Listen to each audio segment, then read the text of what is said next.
Hello, welcome back to my channel. My name is Kelsey and today we're going to be tackling one of my fears.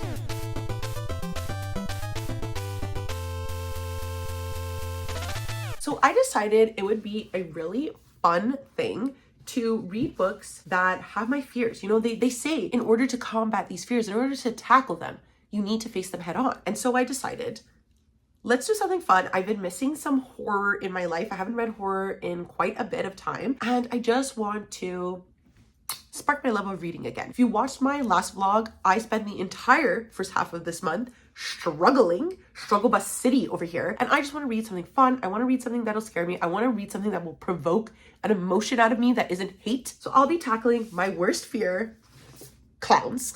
My ultimate worst fear in the entire world is the darkness. However, the darkness it's an umbrella that encompasses so many unknown things. And one of the unknown things is like costumes, people behind costumes, people that I don't know involved in my vicinity, and clowns fall under that sub umbrella. And so herein lies the idea for this vlog. The first book I'm going to be reading for this vlog is Clown in a Cornfield by Adam Cesare.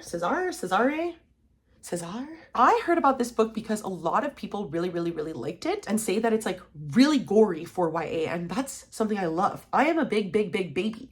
So sometimes reading horror in the YA genre helps me overcome these fears. And if it's just as gory and just as good as people say, I feel like it'll end up being really campy and really appealing to a like horror comedy lover that I am. And it won the Bram Stoker Award for Superior Achievement in a Young Adult Novel. Like, I feel like that's really good. I feel like that's a big deal. Quinn Maybrook just wants to make it to graduation, but she might not make it to the morning. When Quinn and her father move to a tiny town with a weird clown for a mascot, they are looking for a fresh start. But ever since the town's only factory shut down, Kettle Springs has been cracked in half. Most of the town believes that the kids are to blame. After all, the juniors and seniors at Kettle Springs High are the ones who threw the party where Arthur Hill's daughter died. They're the ones who set the abandoned factory on fire and who spent all their time posting pranks on YouTube. They have no respect and no idea what it means to work hard. For the kids, it's the other way around. And now Kettle Springs is caught in a constant battle between old and new. It's a fight that looks like it will destroy the town until one homicidal clown with a pork pie hat and a red nose decides to end it all for good. Because if your opponents all die, you win the debate by default.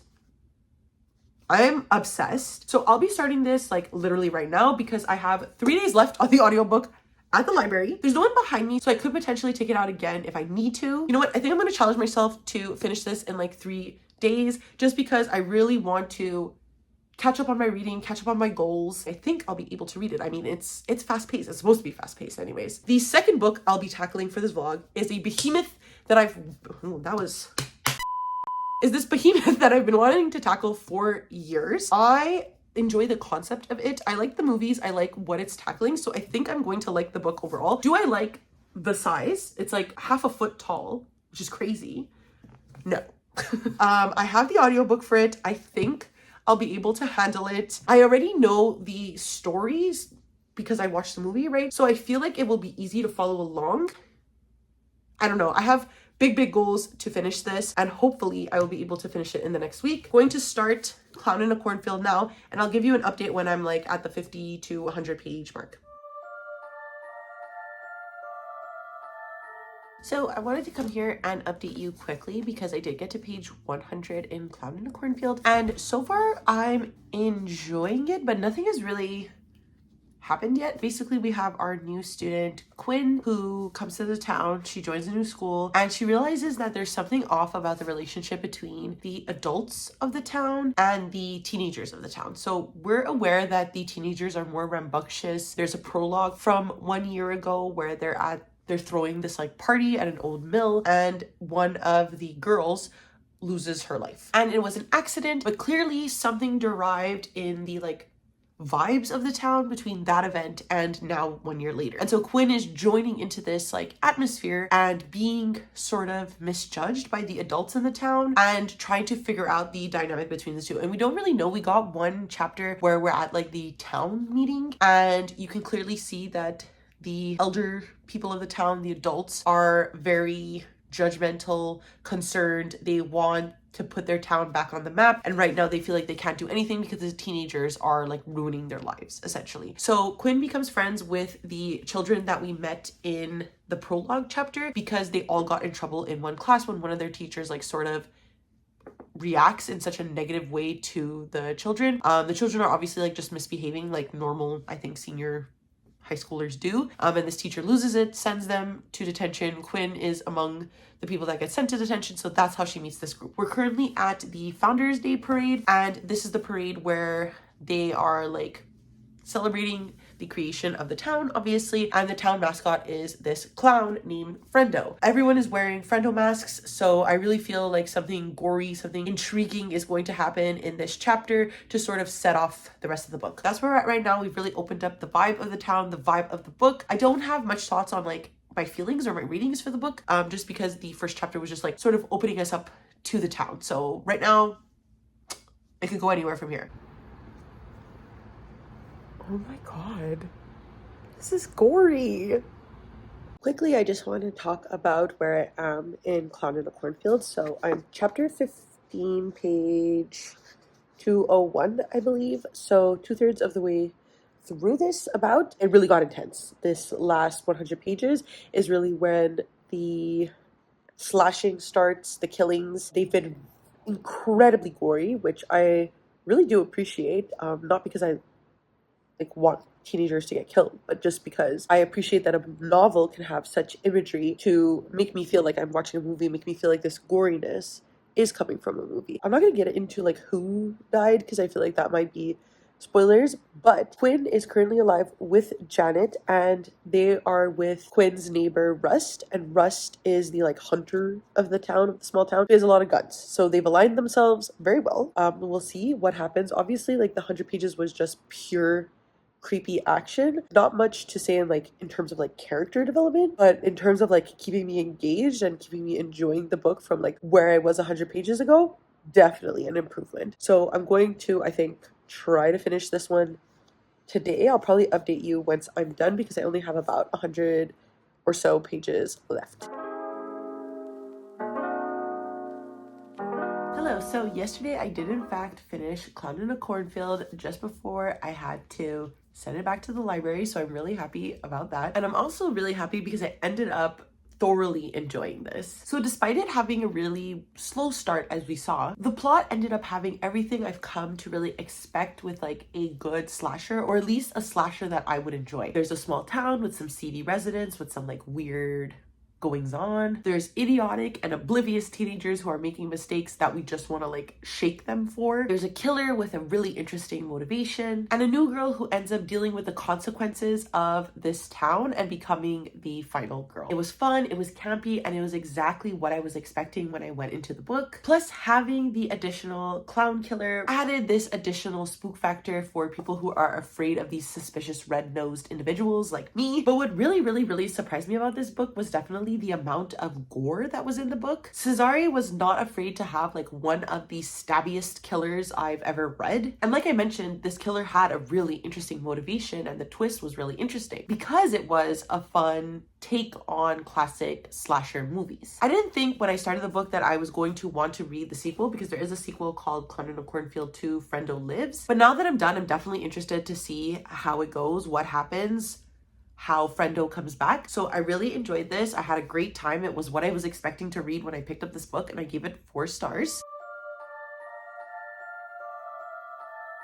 And now I've moved into this behemoth, It by Stephen King, the clown horror movie of all clown horror. I thought I read a lot yesterday, but I only read 35 pages. So I'm really only in the beginning of this behemoth. The first chapter was obviously following Georgie and Georgie encountering it. So this is like a classic opening scene that I think a lot of people would be able to recognize. Obviously I enjoyed it because I know what it is. However, right now we're in a part where there's other things happening with Pennywise and people in the town, the people of Derry. So we're talking about a crime that was committed against a gay man in the 1980s. Pennywise is somehow involved in this because they see the clowns. So the cops are sort of being like, oh, this clown is mentioned sometimes, but they don't really believe it. And obviously I think that's going to be a theme throughout the book, that like people are calling out for the horror that is this clown, this being in the sewers, and adults,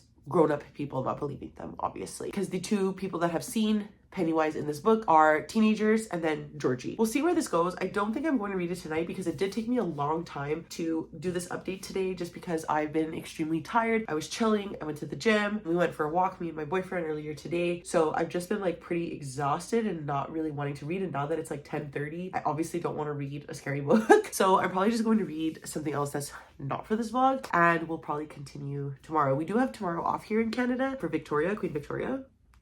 So we're gonna see what we're gonna do. Hopefully I remember to vlog it. As you know, I often forget, but wish me luck.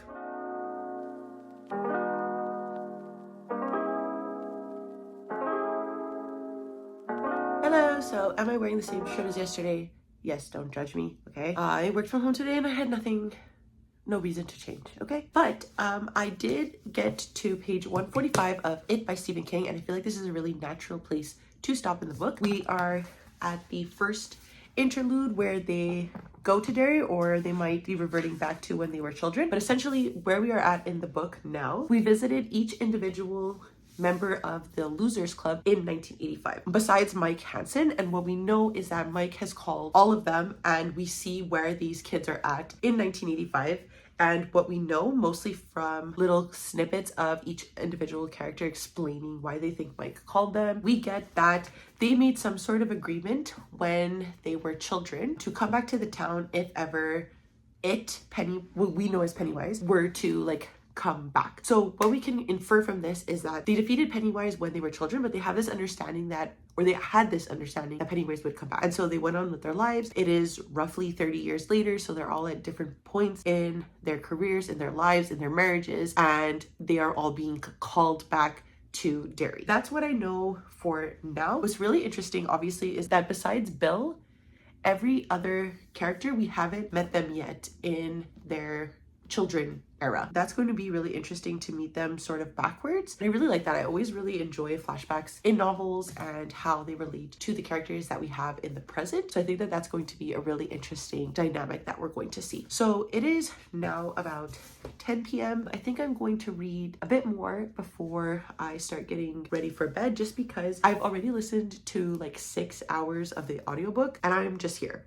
So I do want to tackle this just because I am really enjoying it. There are some Stephen King-isms that are very apparent in his writing, especially in the 80s, which was definitely a time for Stephen King. In these books, there's a lot of racist terms used, homophobic terms used, just really not okay language. I just want to acknowledge that before we move forward, that like that is very present in the book, and it is something that Stephen King puts into his books in this era just to like emphasize the horror, the meanness of the antagonists in the book. So I just want to talk about that before we move on any further. So like I said, I'm going to go back to my couch. I'm going to continue listening to this on audio, and I'll see where I get by tomorrow, and that'll probably be when I update you next.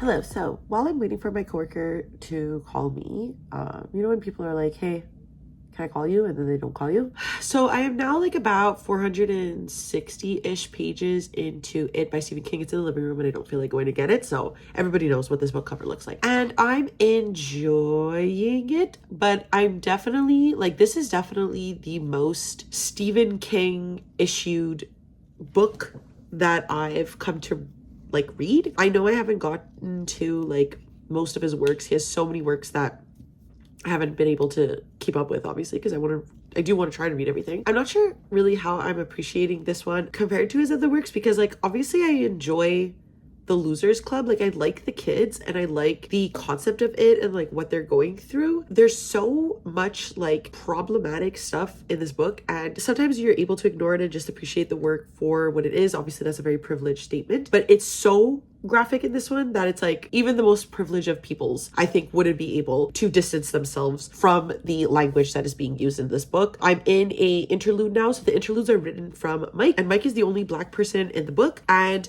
this interlude is so long and it's discussing Mike's father's memories, involvement in the town of Derry. And obviously it's going to allude to it and something specific to it that occurs every 27 years, right? But because Mike is a child in the 50s, his father obviously grew up in the 40s and the 30s. So a lot of the language is very, very, very difficult to listen to. The experiences that Mike's father had is very difficult to listen to. And I just feel uncomfortable knowing how much of the N-word is being used by Stephen King. And I understand that at the time, Stephen King was using this to sort of demonstrate that the people that are using this word are evil, but Richie also uses this in the book. If you find Richie funny in any sort of way or enjoy him as a character, I would stop listening now. End the video. Me and Richie, we're not besties, okay? And I don't find Richie to be funny. Like, I spoke about this with my friend Bobby, and he's like, well, he's supposed to be like this annoying kid that like thinks he's funny. And if that's the case, it's very effective. But I don't think Richie is a funny character. And he uses like Black colloquialisms of the 50s to like try to be funny and try to make a character out of this. And it's like he has a friend who is Black. So it's like I don't understand why this would be funny. But again, it's taking place in the 50s. So it's like I understand what Stephen King is doing, but I also don't feel like it was necessary. Like I don't think these things are necessary. I'm having difficulty like distancing myself, especially during this extremely long interlude. I've already been reading like probably 30 pages by now. So and listening to it. So it's been difficult to listen to. Other than that, like I am enjoying the spooky stuff. I'm enjoying the characters like aside from these notes, but I find it so difficult to distance myself away or ignore what is being said currently in the book. We're gonna see how I feel. I obviously still have like I'm only like 40% of the way through the book, so I still have quite a bit to go through. And the like it stuff, the clown stuff, the scary stuff, the discussions of them as children versus adults is all very interesting. It's just that there are these problematic aspects throughout the book that I find very difficult. So I'm going to continue for now, and we'll see what happens. Hello, I just got back from a long day at work. I am about 600 pages into it, and I'm determined to finish it in the next 2 days because I want to get this video up. I want to get it at least a week after my last vlog. So what I'm going to do is I'm going to read as much as I can of it until I go.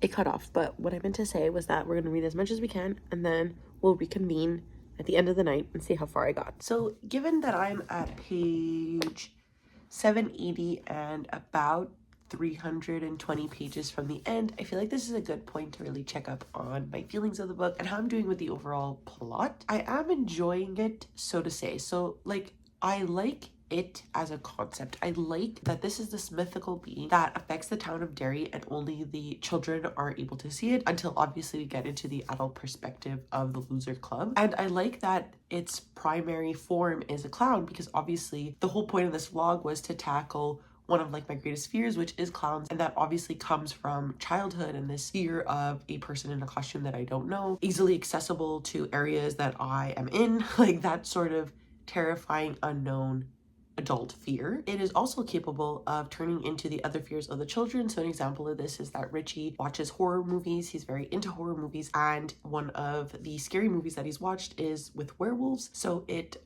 also takes the form of a werewolf in order to scare Richie in particular. And then because of that, all the other children are able to also see the werewolf. And it is haunting them as adults in very similar ways and using their fears or using a more taunting tactic rather than like a childhood fear scenario to haunt them. And I think that all of that is really interesting. I like that they have to come back 27 years later and really try to remember things because once they leave the town, they sort of forget. So Mike, because he is the only one that remained, is the only one that really remembers from childhood, and the other ones have forgotten once they've left. So once they're arriving back, they sort of have to like remember things. I like this entire concept. I like the overall theme of it as well, like tackling childhood fear. So using Beverly as an example, like Beverly is very scared of her father. I think there's a symbolism with blood and becoming a woman with Beverly because she's the only girl in the Losers Club. So all of that is very interesting. I think the themes, the symbolism, that is all captivating my attention. What I'm really not enjoying and is really dragging this book down for me is obviously the length. I think there's a lot in here that is unnecessary. A lot of people talk about how you need all of this in order to fall in love with the Losers Club. I don't think so. Like, they're a bunch of bullied kids. I don't think that anyone can't identify with them just on that premise alone. And to have these pages and pages and pages of them like running around, I don't think we really needed. We can understand, or the start of the book could have just been that they were friends, and I think it would have worked just as well. Like, they're children. I think we can understand their motivations and understand their fears. The N-word is used in such a sheer amount, more than I've probably ever heard in my entire life in these 1,100 pages. Like, it's incredible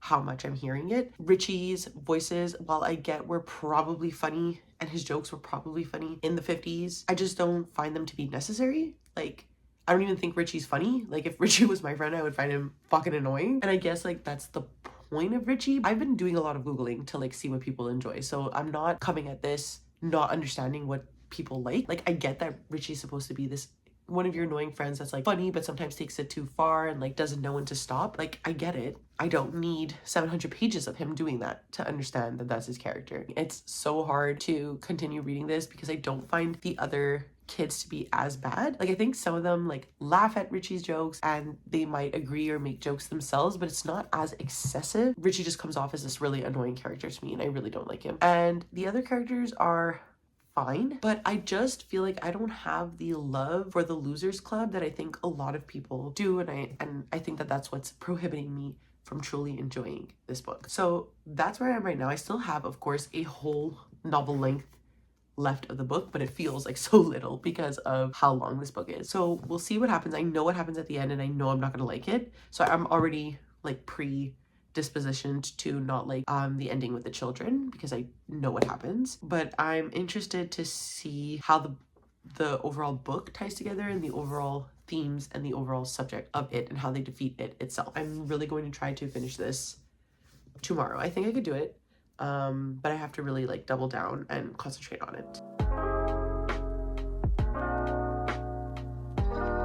Hello, welcome to the end of the video, and we're finally going to get into my final thoughts on It by Stephen King. So while I didn't end up finishing it in one day yesterday, I did take the time to read the last 300 pages yesterday and today, instead of just speeding through it for the sake of speeding through it and finishing it, although I really wanted to. So for the fear of others, Poppy specifically, look away, I really didn't want to rate this book because I knew 300 pages in that this was not the book for me. I knew I wasn't gonna like it. Is it due to clowns? Surprisingly, no. I actually really liked the clown aspect of this book. But I must sit here and speak my truth to you guys that I ended up giving this 2.5 stars. Like I said, I really liked the clown aspect. I really actually enjoyed the discussions about childhood trauma, small town living, not trusting adults, being scared to grow into adulthood. All of those things I can really get behind. It's what made me like the first It movie. Like, I really enjoyed that aspect of the book, but I just cannot get behind this novel, and I think it's really obvious how much my excitement for this video, for this book,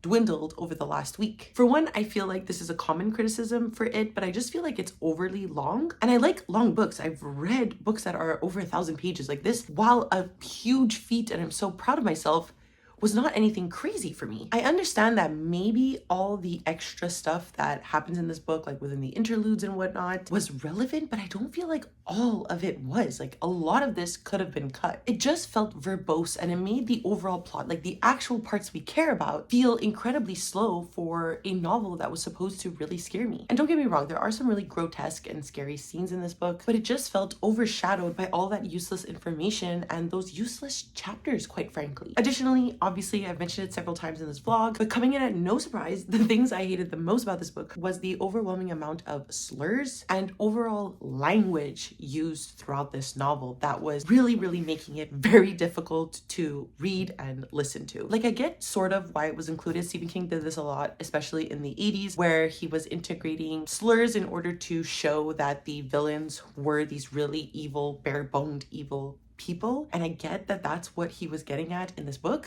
but it just made it really hard to get past. And also the ending, there's a specific scene, if you have read it then you know what it is, or if you've heard spoilers or whatever, excuse me, it was way worse than I expected. Way way worse. And I was listening to that on my walk today. Was not for the hot girl walk, was not for me. Also, finally, no offense to any It fans, no offense to fans of the Loser Club, Richie was probably the most annoying and grating character that I have ever listened to in my entire life. His parts were insufferable to read. Beep beep, I guess. Go off, Richie. I don't know. I'm happy I read this, but I'm happy that it's also going in my past. So let's just summarize the overall vibe and books I read for this vlog. First, we had Clown in a Cornfield by Adam Caesar, a book I really ended up enjoying. Slow in the beginning for sure, but really picked up at the end, and I liked the small town discussion, like with it honestly, and how the clown paired into that. So I think for the purpose of this vlog, reading, did the clown fit in this horror? Did it fit to scare?